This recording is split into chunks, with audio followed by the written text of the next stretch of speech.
صلی اللہ علیہ وسلم.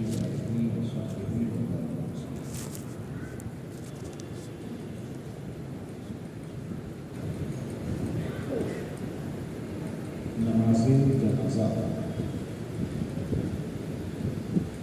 فرض کفایہ ہے.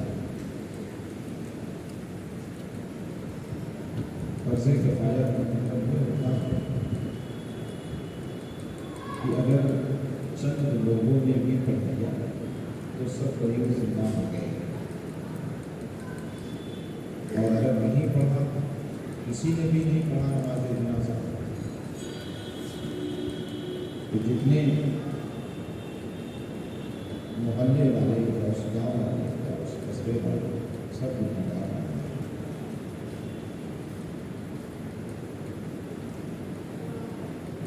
نماز جنازہ میں شرکت کرنی چاہیے، اس کے بڑے فوائد ہیں. حدیث شریف میں آتا ہے کہ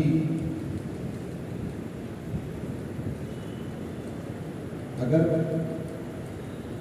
مرنے والے کی مغفرت ہو گئی، کیونکہ نماز جنازہ دعائے مغفرت، نماز جنازہ دعائے مغفرت،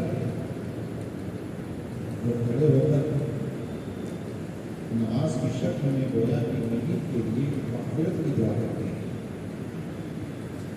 رسول اللہ صلی اللہ علیہ وسلم نے ارشاد فرمایا اگر میت کی مغفرت ہو گئی تو اس کے جنازے میں جتنے لوگ شریک ہیں اللہ سب کی مغفرت کرنا.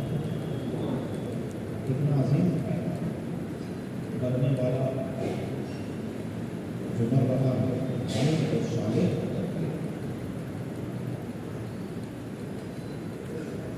اللہ کا مقرر بندہ ہے، اس کی مغفرت ہوئی. جتنے لوگ شریک ہیں اللہ سب کی مغفرت کرتا ہے. اور اگر مرنے والا نیک نہیں ہے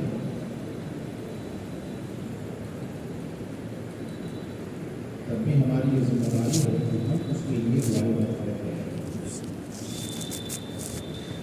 اور جب ہم اپنے بھائی کے لیے دعائیں مغفرت کریں گے، اس کی مدد میں لگے رہیں گے تو اللہ ہماری مدد کرتا ہے. بخاری شریف کے حدیث سے رسول اللہ صلی اللہ علیہ وسلم ارشاد فرماتے ہیں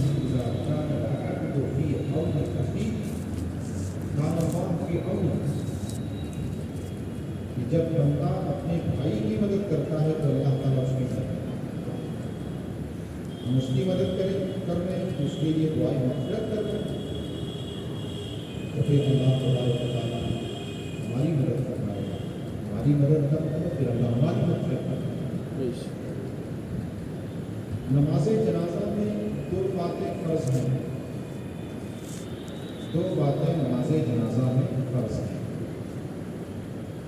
ایک تو کھڑے ہو کر پڑھنا، قیام، کھڑے ہو کر پڑھنا. اور دوسرا فرض 4 مرتبہ تکبیر کہنا، 4 مرتبہ تکبیر کہنا. یہ دو باتیں نماز جنازہ میں فرض ہیں.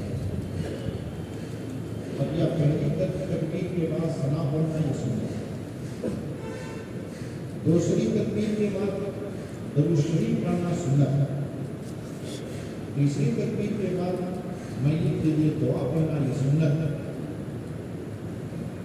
یہ سب سنت ہے. بہت سارے لوگوں کو دیکھا جاتا ہے جن کو میت کی دعا یاد نہیں ہے یا درود شریف نہیں یاد ہے تو کنارے پر رہ جاتا ہے. کہتے ہیں کہ چونکہ ہمیں دعا وغیرہ یاد نہیں پڑھنے کا طریقہ کرنا. بہت افسوس کی بات ہے کہ مسلمان ہو کر کے اسے درود شریف نہ یاد ہو، اسے ثنا نہ یاد ہو، اسے میت کی دعا نہ یاد ہو. بہرحال اگر کسی کو یاد نہیں پھر بھی وہ نماز جنازہ میں شامل ہو جائے، فرض کی ادائیگی تو کر ہی رہا. قیام کھڑا ہونا اور 4 مرتبہ اللہ اکبر یہ تو امام کے ساتھ کر ہی سکتا ہے. تو فرض کی ادائیگی ہوگی، نماز ہوگی. بقیہ مسلمانوں کو چاہیے کہ انہیں یاد نہ ہو وہ صلاحیت کرنے سے نماز نہیں پڑھتے ہیں.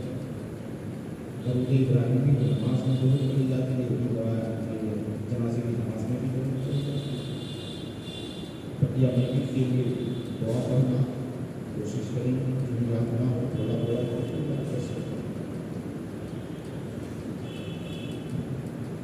میت کو کٹھا دینا اور قبرستان تک لے جانا یہ سنت ہے.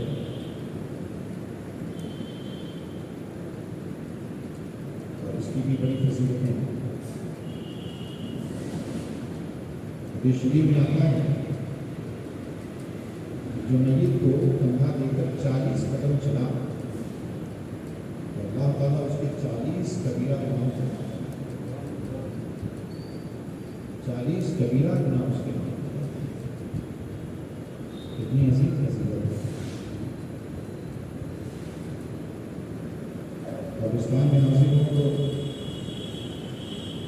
داخل ہوتے ہوئے السلام علیکم یا اہل القبور یغفر اللہ لنا ولکم. السلام علیکم یا اہل القبور. جس طرح زندوں کو سلام کیا جاتا ہے السلام علیکم, اسی طرح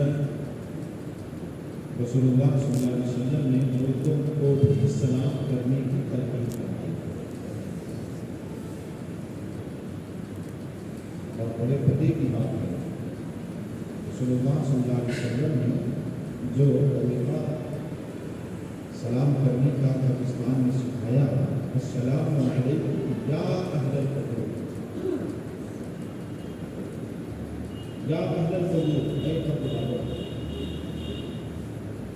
آقا کریم صلی اللہ علیہ وسلم کی چشمے نبوت اس بات کو ملاحظہ فرما رہی تھی کہ ایسا بھی وقت آنے والا ہے کہ اگر میرے امتی اہل ایمان میرے عاشق کھڑے ہو کر یا نبی سلام علیکہ کہیں گے تو اس پر فتوا لگا اور کچھ لڑائی میں فتوا کہیں گے کہ نہیں یا کے ساتھ جو انتقال کر جائے اسے نہیں پکار سکتے, جو انتقال کر جائے اسے یا کے ساتھ نہیں پکار سکتے, یا اس کے لیے پکارا جاتا ہے جو سامنے موجود ہو زندہ ہو. میرے آقا نے بہت پہلے ان کا جواب دیا یہ عام مردوں کی بات ہے, ہم ان کو کہتے ہیں السلام علیکم یا اہل القبور. کہ جو کوئی یہ مسئلہ بتائے کہ جو انتقال کر گیا جو مر گیا اسے یا کے ساتھ نہیں پکار سکتے, یا کے ساتھ صرف اللہ کو پکار سکتے ہیں, بتائیے ان کا نظریہ اور ان کا مسئلہ سنت مصطفیٰ کے خلاف ہے. اچھا کو کہتے ہیں لوگ ٹھیک ہے, ہم جب کہتے ہیں آپ السلام علیکم کہتے نہیں پکار سکتے. اگر ہم کہتے ہیں کہ نہیں پکار سکتے پاکستان میں جاتے ہیں تو کہتے ہیں السلام علیکم یا اہل القبور, تو پھر اس پر وہ کہتے ہیں نا کہ جو سامنے موجود ہو اب اس کے لیے کیا کہہ سکتے ہیں. اور مدینہ شریف تم سے بہت دور ہے,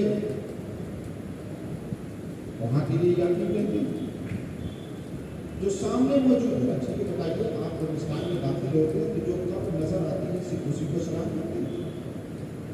1 کلو میٹر 2 کلو میٹر میں قبرستان پھیلی ہوتی ہے. آپ کے قبرستان کتنے دور پہ پھیلی ہوئی ہے.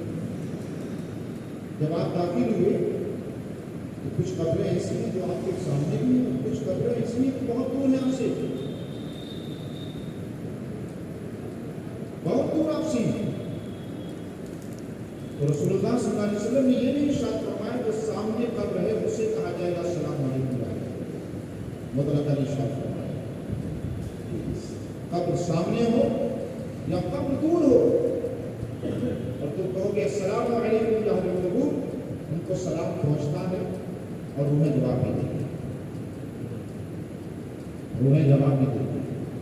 تو ہمیں معلوم ہو گیا کہ گویا کہ جواب ہے اور ہمیں عقیدے کا مسئلہ بھی ملا اس حدیث شریف سے کہ ہم یہاں سے یا نبی سلام علیکم پکارتے ہیں, یا رسول اللہ پکارتے ہیں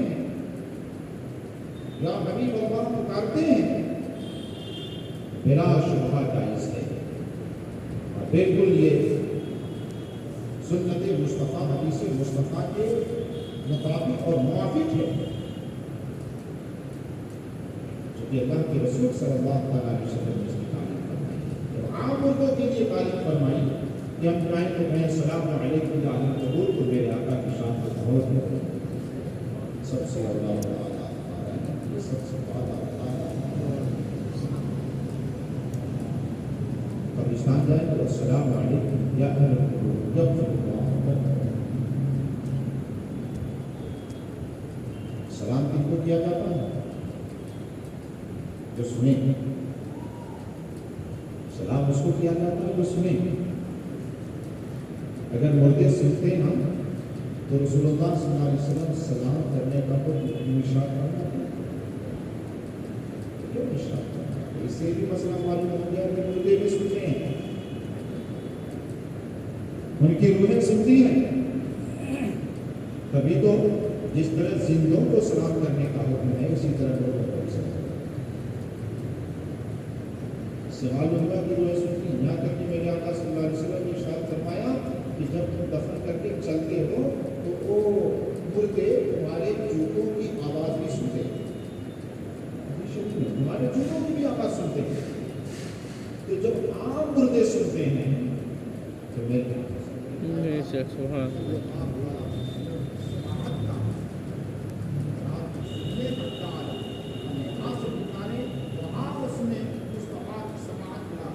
سبحان اللہ